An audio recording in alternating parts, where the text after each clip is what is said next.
The results are in. The Texas Education Agency released the spring STAAR testing scores for 3rd through 8th grade students.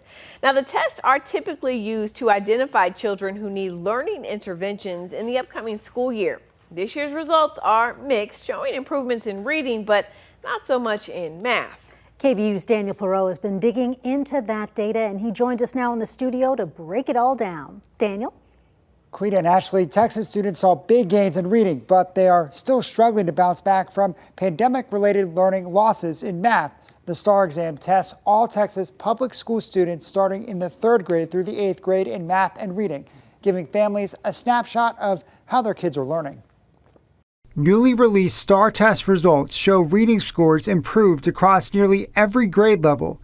TEA Commissioner Mike Morath says the results are encouraging and we're seeing meaningful signs of academic recovery and progress. In Austin, the scores mirrored the statewide results.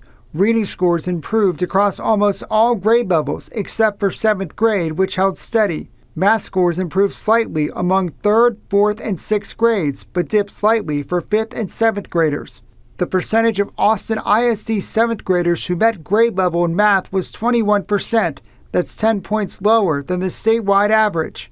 While Austin is mostly in line with trends, some children in specific groups are lagging behind. Students taking the Spanish math and reading tests saw slight gains in grades 3 to 5, though they're far behind those taking the English tests and other students taking Spanish tests across Texas. It's a similar story for students who are economically disadvantaged. The STAAR test has long been criticized for its high-stakes nature and taking away valuable class time. Education Austin Vice President Trassel Underwood says most of the scores don't reflect the hard work students and teachers have put into meeting the state's expectations, which makes it hard for districts to show growth or even meet expectations. The STAAR test really needs to be revisited. A bill that would have scrapped the STAAR test died in the last days of the legislative session after lawmakers couldn't agree on what to replace it with.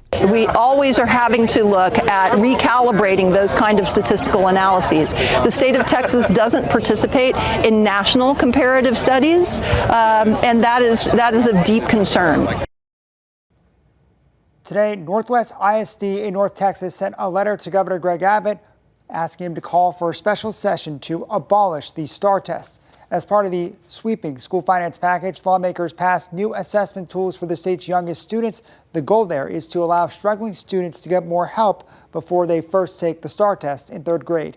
In the studio, Daniel Perot, KVUE News.